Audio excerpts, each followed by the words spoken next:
Hey guys, what's up and welcome back. We're just doing some pit runs. We're working on pit level tier 61, the one that gives Neath Iron, and then we're either going to keep the Neath Iron or convert it down to Ingolith.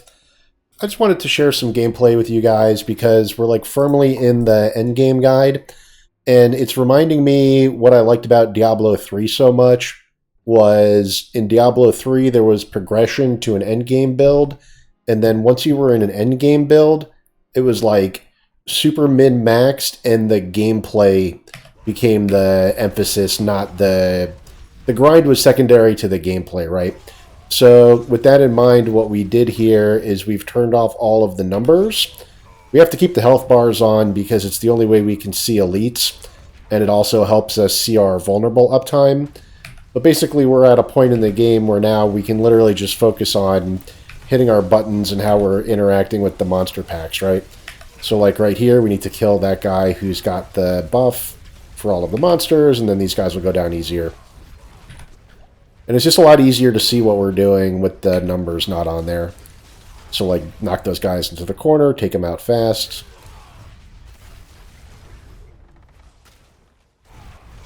We don't do any extra damage to stunned enemies, I don't think, but we do stun enemies a lot. So this build's all about attack speed, basically. The Whirlwind build was about channeled critical striking and snapshotting buffs, and then this build is all about attack speed.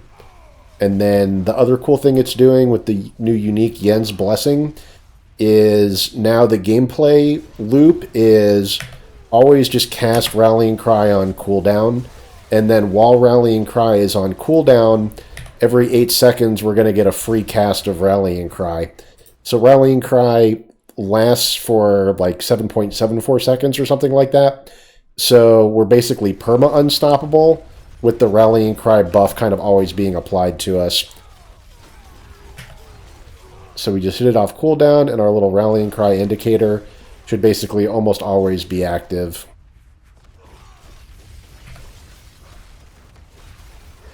So we got a free one right there.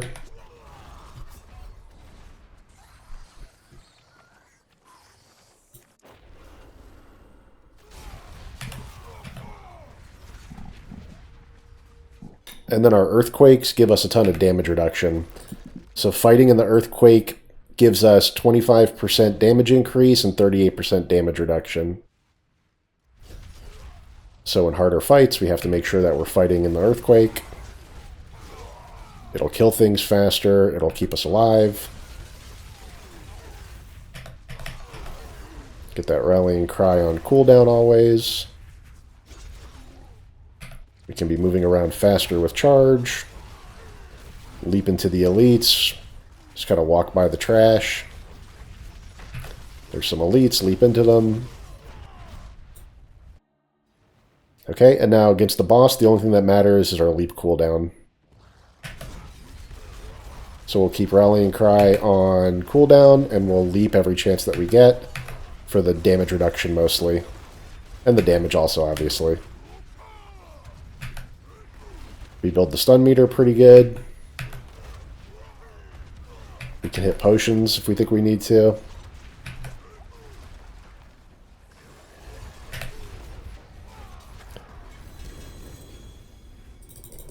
And then you just kind of rinse and repeat this grind to build up a lot of these materials. You get a lot of obols. Obols can be used for re-rolling, or not re-rolling, but for rolling gear. So like, say we want a better chest piece, right? We need Fury per second armor and a resistance, either Shadow or Lightning or Poison. The reason that we need either Shadow, Lightning, or Poison is because in the Paragon board, we have access to resistances for fire and cold. So we need basically a resistance on chest, and one ring is going to have another resistance in the ideal setup. So this one's got basically a max roll lightning resistance, and then it got a critical hit from the tempering process. This one, we really need a greater affix armor so that we can achieve the armor cap without having to use consumables. So we've got consumables for armor and thorns and armor to get us over the cap, because rather than using either disobedience or juggernaut, our two defensive aspects of choice, are Undying, and this is insane. When you cast a skill, you heal for 2% life. So see how fast we're attacking? Every single double swing is healing for 2% life, right? And then the other defensive skill is the Earthquake synergy. So Leap creates an Earthquake, while in the Earthquake up to 38% damage reduction, right? So we're one tier away from that being the best. And then while in the Earthquake, deal 24% increased damage. And then cooldown reduction on Leap. 9-second cooldown reduction on Leap. Leap has a 12.72 second cooldown. So essentially we hit the button, we're in the air for a half a second, and it's 2 seconds before we can leap again. And the Tusk Helm has 10% CDR. So this cooldown and then another 10% applied to it, right? So you're trying to get to a point where you can just constantly leap against the bosses. And then Yen's Blessing, this is what's keeping Rallying Cry constantly up. So even when we're not in a fight, we basically just want to enter the dungeon, hit the Rallying Cry button, and then let Yen's Blessing keep it up, and then hit the Rallying Cry button on cooldown. So now things are feeling a lot more like Diablo 3, where we can grind the gryphs and we can focus on the gameplay, basically. We don't need to look at the numbers anymore, because our numbers are about as high as they're going to go, and now we're in like the realm of min-maxing, right? And if we can keep on climbing these pit tiers to the point where we're fighting the level 200 monsters and we're getting drops for the Stygian stones, that's how we'll know then that we're ready to take on the tormented bosses. We first need to be able to confidently beat level 200 monsters in these pit tiers. And then remember that in Nightmare Dungeons, the max monster level is 154. So the hardest monster in the game used to be regular monster, used to be the level 154 Butcher. Now these pit bosses are basically the toughest monsters in the game, like a level 200 pit monster, and then the level 200 tormented version of the Uber bosses, and then of course Lilith, now that Lilith has been buffed up. So yeah, this is basically it. Now we just grind pit levels to do our master crafting and or masterworking, and we're going to replace gear like one piece at a time now, right? So now we're going to focus on just replacing our chest piece, right? So how long have we been recording? 7 minutes? There, we'll just do some re-rolls real quick, or we'll roll obols for a chest, for example, and see how that goes. So we just dump all our stuff out.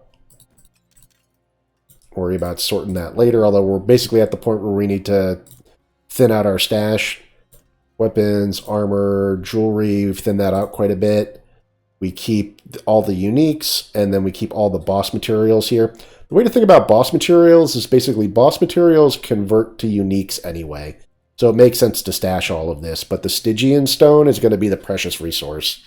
And what I'm thinking we need to do is let's just spend all of this material for Duriel and Ondariel runs and try and get Uber uniques to get us to a point where we can fight the level 200 tormented bosses. And if we get to that point, then we can farm these materials back up to summon them, right? But we can't even farm reliably the Stygian stones yet. So we're just sitting on all of this, and it's basically like a wasted savings if we don't just go ahead and spend all these and try and get greater affixes on these pieces, right? So like we could upgrade right now by having greater affixes on the Tusk Helm, the Tybalt's Will, and the Yen's Blessing, and then we really need the Ramaladini's Magnum Opus to be 925. So the worst case scenario would be we fight the level 80 Grigor boss or the level 85 Zur, and we get a Ramaladini's Magnum Opus with greater affixes, like for Max Fury, for example. But then it doesn't have a 0.4 unique aspect, or it doesn't have 925 item power. That would be a disaster, and Ramaladini's Magnum Opus is like the only item where we want to farm it from the tormented bosses rather than the other bosses, right? At least as far as I'm aware with my limited experience, right? Okay, so now let's look at the masterworking a little bit. We've got a few pieces left that we want to do. Let's upgrade the 2 weapons, right, and see how much we need to do this. So it's 80 and 120 for the next hit. So I think the Ingolith goes 20, 40, 80, 120. 20, 40, 80, 120. Yeah, I think that's how it goes, is it doubles. It starts at 20 and it doubles. And then I think it was the same for the Obudu site where it started at 10 and then it doubled. So the Obudu site went 10, 20, 40. No. The Obudu site required exactly 100. So I'm not totally confident what that was, but if we go over here, we're interested in converting the Neath Iron into the Ingolith, basically. This is why we're doing the tier 61. So we'll just convert it through this cache, and then we'll convert a couple more here. So basically minimizing the amount of caches that we have to open, right? We couldn't do the large cache because we didn't have... What do we need? We need 100 Neath Iron to convert the large cache. But it's always a 3-to-1 ratio, and it's just trying to reduce the amount of clicks you have to do. Okay, so now we've got 241 Neath Iron, so we should be able to upgrade both our swords. So it's going to cost 800,000 and then I believe $1 million. So it's like 3.6 million to do this. So our gold's going to go from 79 million to like 75, 76 million, something like that. And what did we get? More damage to close. So on this one, we probably want Max Fury, but damage to close hit twice, and that's why it's yellow. And then we need 50 of the Neath Iron for the next level. So it's going to take forever to farm this up, right? I believe we get exactly 50 Neath Iron for the pit run that we're just due. Maybe it was 40. We'll double check that.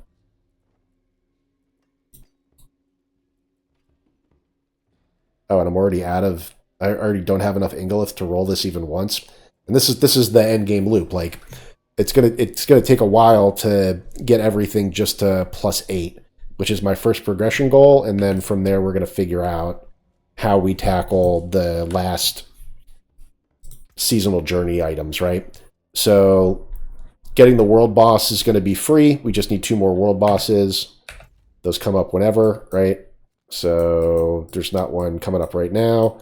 We're starting to open up the map. We're starting to get all the waypoints, and we'll knock out the strongholds like in our downtime. But we want to open up the map so that we can farm it efficiently.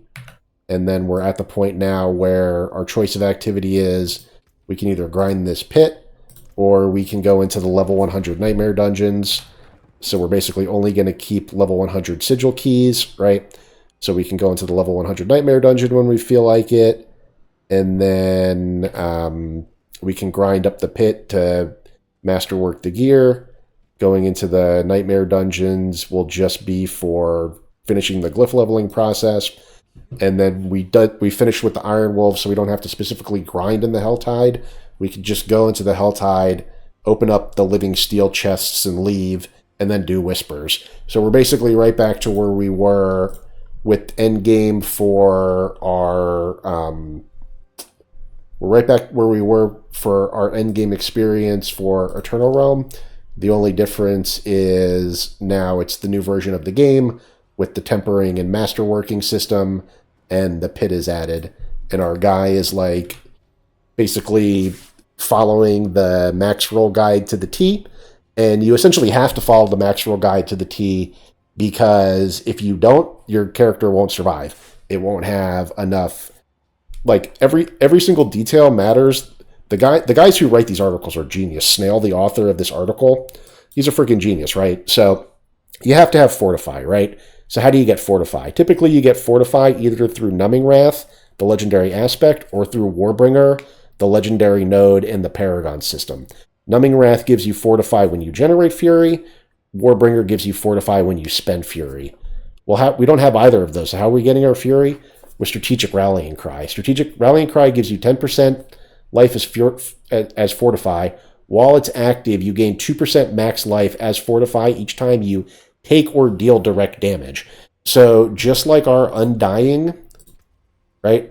Undying is healing us for 2% per hit, and then that rune on Rallying Cry, the Strategic Rallying Cry, is giving us 2% Fury on hit.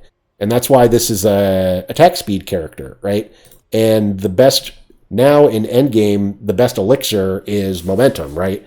because momentum gives us up to 45% attack speed increase. So now what we're interested in is, okay, to finish scaling this build, how do we make sure that our attack speed is maximized? Because apparently there's 2 attack speed numbers that cap at 100%, right? So it's probably like the stated attack speed on the sheet, right? So like, where's my attack speed? My attack speed bonus at 49.3%, right? And this is coming from attack speed rolls on gloves, on amulet, and on both rings, right? So if I add all that up, it's probably that stated attack speed bonus on here.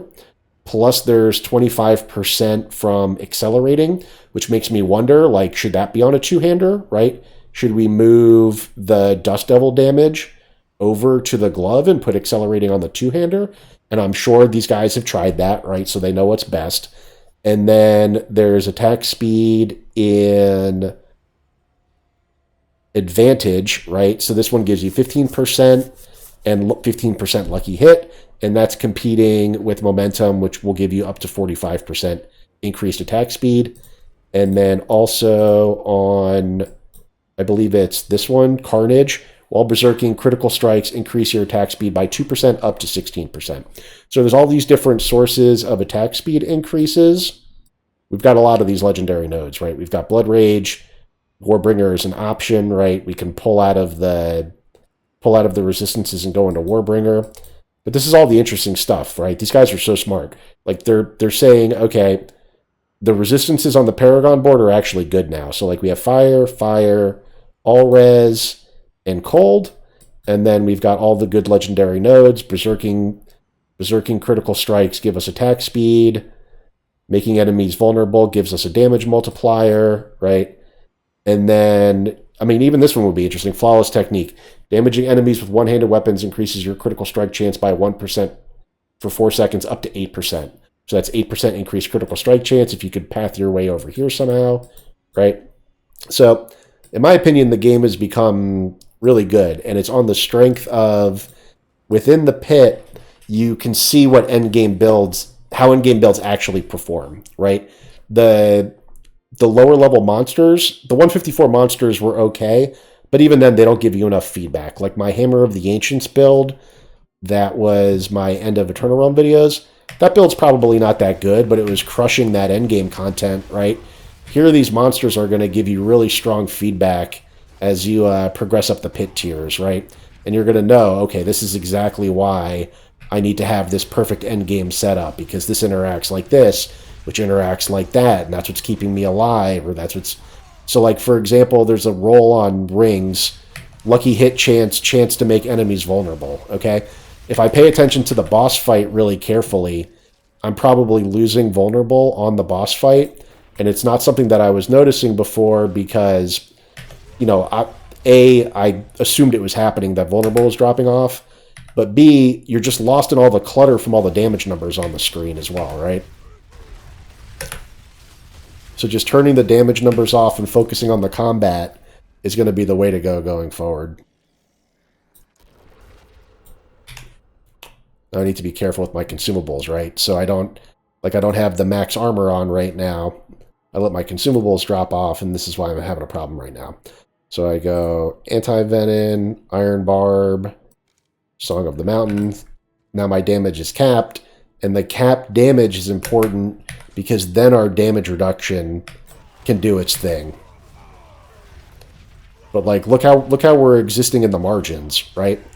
So now that I've got my armor stat capped and all my resistances, only poison was affected there, but I got 15% increased max life from the anti-venom potion, plus it capped my poison res, plus I capped my armor with those 2 elixirs, right? So we're existing in the margins where every little detail matters tremendously now. And then the ideal state is to fix everything with my gear, right? I need to roll armor with I need to roll a chest armor with good armor on it so that I don't need to use my consumable slots to shore up my armor situation. And then I can put my consumable slots on more attack speed, which is going to be really great scaling for me. Or another damage multiplier %, right? Damage multiplication to like increased critical strike chance, increased critical strike damage, right? Or the movement or the attack speed lucky hit chance. Like either of those would be a much better elixir than Iron Barb, but we have to use Iron Barb because our damage reduction, our armor has to be capped. You can see that plainly how in the beginning I struggled in this dungeon, but as soon as I capped the stats, now these monsters are no problem, right? And we want to do that without the aspect slot because we need the uniques. The uniques are providing us a lot of benefit too. The only unique that can really be replaced is the Tusk Helm, but Tybalt's Will is solving our Fury problem, which is freeing up our jewelry slots to build the Leap synergy, right? Our jewelry slots are 3 slots for Leap right now. It's Leap makes a Quake, Quake does more... It's Leap makes a Quake, and you have damage reduction in the Quake, and then there's Wall in the Quake, you deal more damage, and then there's Leap cooldown reduction, right? So we need all those to actually fight these bosses, right? And you wouldn't know that unless you're in the pit fighting the bosses, and you're like, holy shit, I need to have my Leap constantly up. I need to be in the Quake the whole time, otherwise I can't fight these guys, right? And maybe there's a way to do that with Challenging Shout constantly on cooldown, but, you know, obviously the max roll geniuses are determining that constant unstoppable is the play, right? And that's basically what having Rallying Cry always up is I can ignore all the bullshit on the ground for the most part because my guy's perpetually unstoppable. And that's why they say Barb is OP, because Barb can always be unstoppable. Right? So literally all I did was shore up my defenses and then I could zone out again.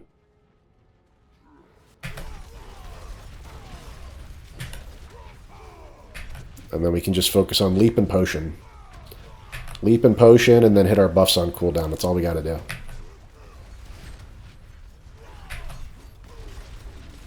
And there's a question of, like, should we be trying to dodge these effects?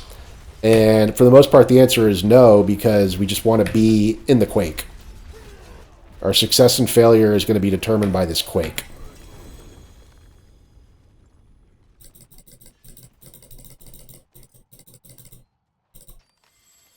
It's really great, honestly. This is a great update to the game. D4 good. D4 good. Like, this foundation is so strong. The only thing this game is lacking now is a ability to switch builds out easy. And the investment into the character is so extreme that it's pretty challenging actually to even respec, right? So like I spent a ton of energy on the Eternal Realm Barb, respecking from Whirlwind to Hoda, and that was a very easy respec because I kept basically all my pieces of gear, and I only had to swatch out my jewelry, and that jewelry was unique jewelry, so it was super easy to swap it out. So like, and the build was scaling off all the same stuff. It was scaling off of damage while berserking, and it was scaling off of having max fury, right? So in general, it's pretty difficult to change the builds, and what we want to do is just take this Dust Devil's Barb build as far as it can go. Like, we're either killing the Uber bosses with this Dust Devil Barb, or we're not killing the Tormented bosses. Because we don't want to switch back and forth into, like, I don't want to play the Bash build, I don't want to play a boss-killing Deathblow build, and then try and switch back to farm and shit like that. I'm just going to play this Dust Devils build, max it out as best I can, and then we'll definitely get the kill on Uber Lilith for the final season accomplishment in the journey, right?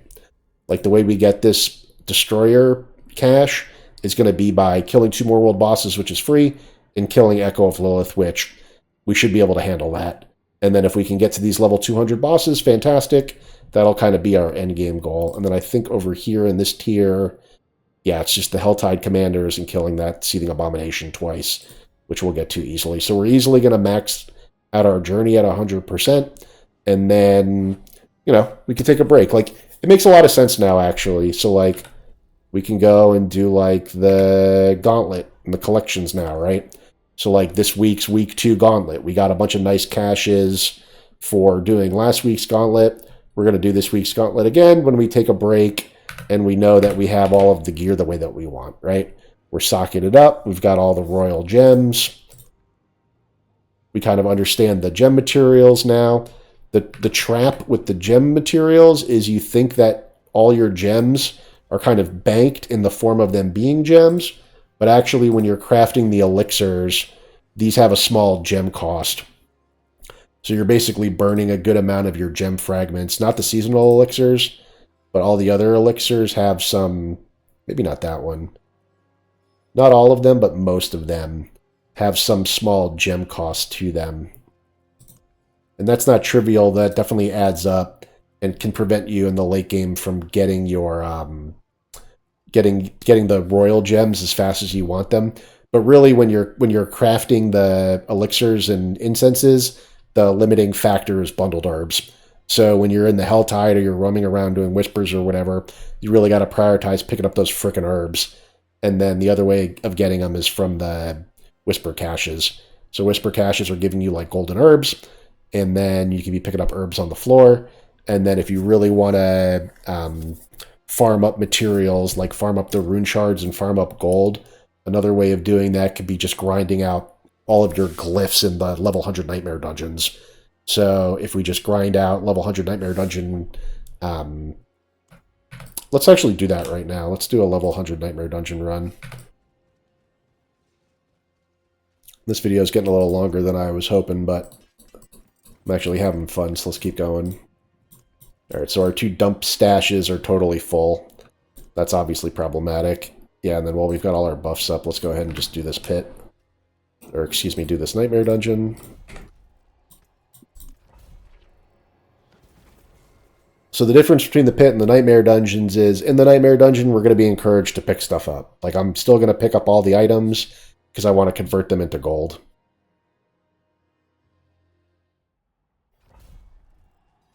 Okay, so Rallying Cry on cooldown. We need a source of berserking, so we'll charge. And then we'll save our leap for elites. And we're going to pick everything up, so the run through this dungeon is going to be much slower than the run through the pit dungeons. These monsters are 154. In the pit, we were currently on level 160 monsters.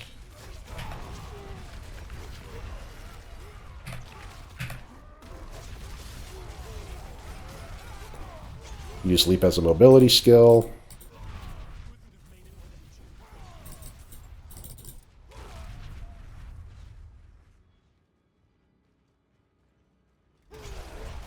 This is every Diablo streamer's nightmare, the free prisoners objective.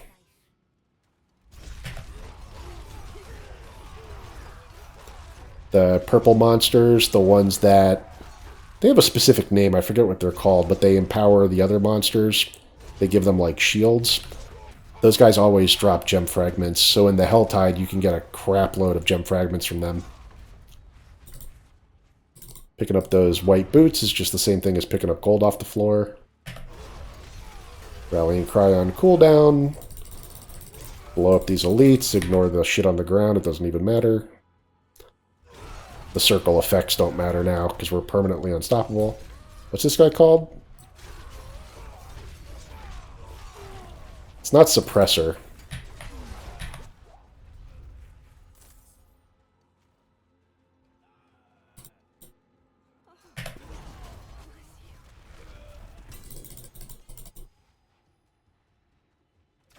Damage-resistant aura. They don't have, like, a cool name. They just possess damage-resistant aura. Those guys are really good targets in the Helltide, just for the gems.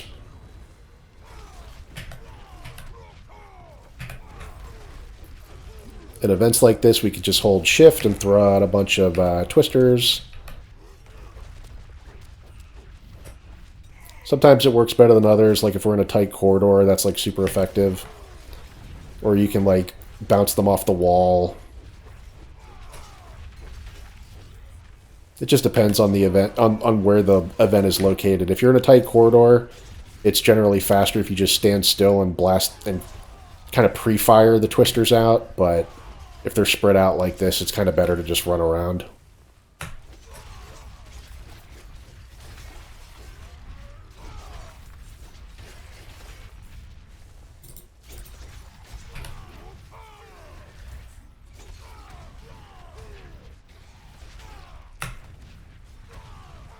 You can kind of like spin around while you're doing it.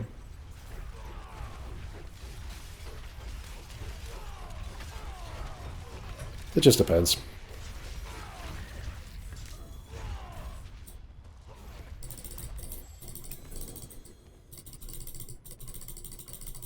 Sigil powder, different items that we can sell.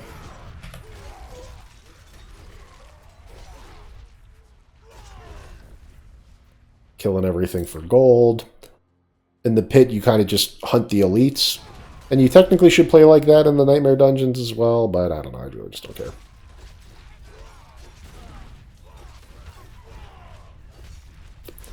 And the trick is, once you have Berserking up, it's basically going to stay up with Double Swing extending it. So Double Swing is extending Berserking, it's generating life, and it's generating Fortify. It's basically doing everything, and scaling its attack speed is like the way to go. But we're just face tanking through all that crap, none of it matters.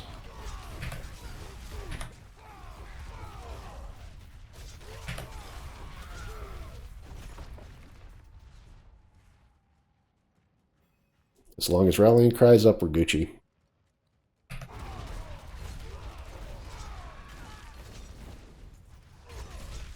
Charge is a good initiator for fights.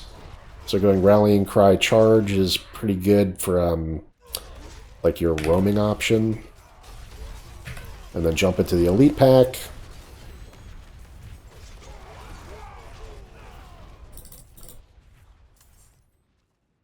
See, now that our numbers aren't really changing, right? They're not getting any higher. We know what we're doing. We're hitting for like 1,000,000 and change each hit, right? So we don't have to watch the damage numbers anymore. We know generally what they are, and we know that they're not going to improve significantly, only incrementally, right? So now we can basically just focus on gameplay, which is why the game has become good, because now you can focus on gameplay.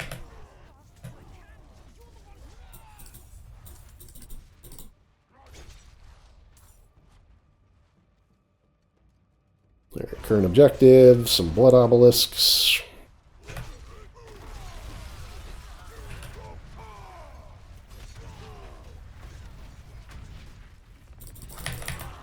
I had a feeling that would kill me. I still went for the loot anyway, don't care.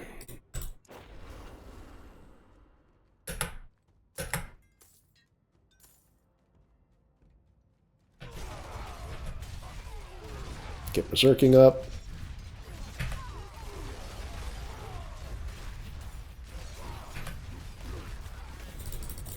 Can Twister more, or Leap more. I think I probably could have face tanked that inside the Quake.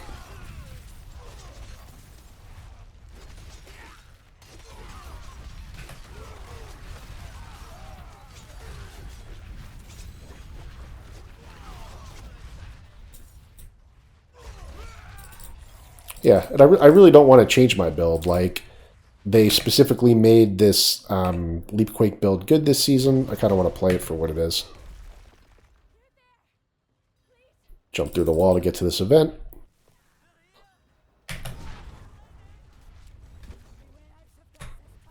Alright, let's try the standstill strategy again. We'll kind of stand in the middle of our guys here and just throw these out.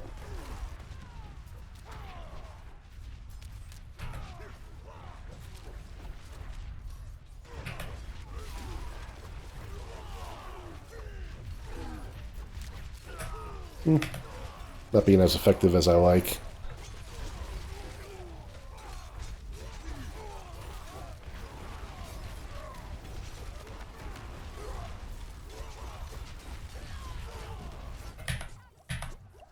They did a much better job of making these guys scaled correctly so that they can actually potentially survive these encounters. In the other version of the game, these guys, I would just skip this because these guys would just instantly die. But now really the only thing that's going to get them is going to be like a blood blister. So it looks like they're all going to survive. That's a big improvement too, because if they couldn't reasonably survive, what the hell is the point? Forgot to spend my obols, but that's not a big deal.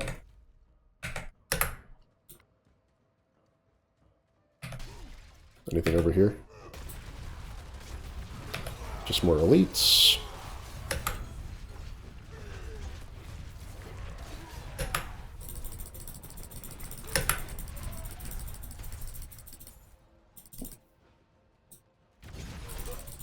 Okay, let's go finish the dungeon now.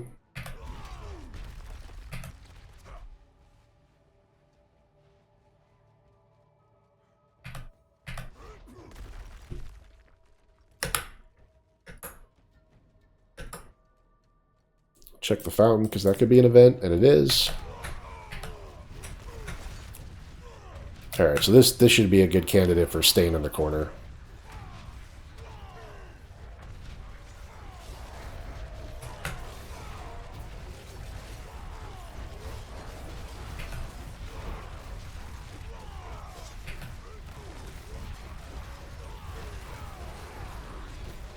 Alright, they're spawning in, which is a good sign.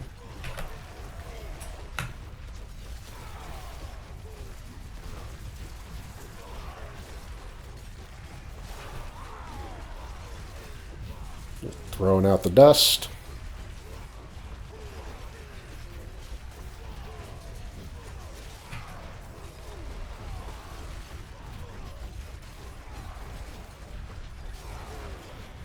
See our frame rate's dropping a little bit.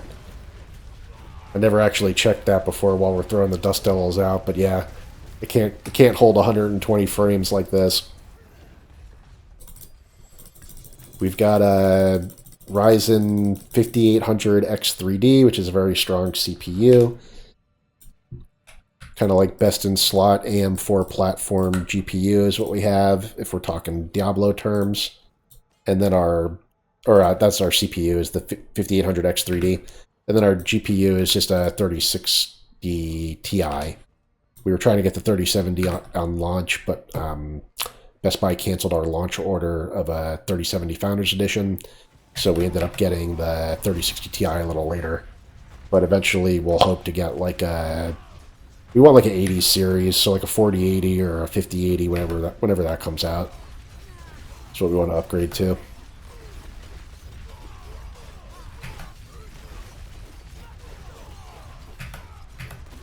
We started that fight off pretty poorly, but we got there in the end.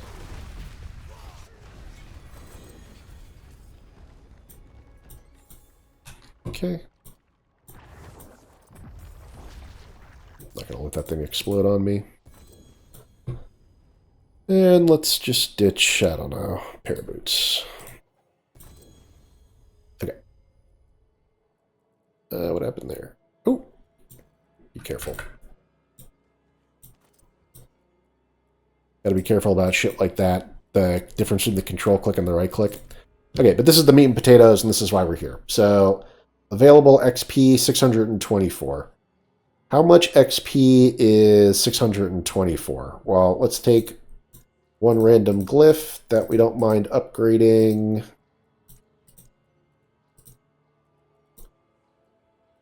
Let's go, I don't know, Mortal Draw is one of my favorites from the Whirlwind Barb build, right?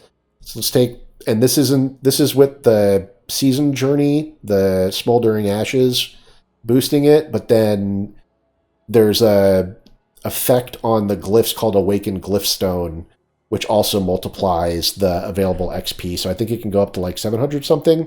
I kind of wish I saw actually on video what the max is. But this is the max from the level 100 Nightmare Dungeon, plus the bonus multiplier from the seasonal Smoldering Ashes. And then there could be another multiplier from the glyph having Awakened Glyphstone as the positive benefit for you. So one glyph with 624 XP, starting at level 1. How high does it go? I think it gets all the way to 10 on one go.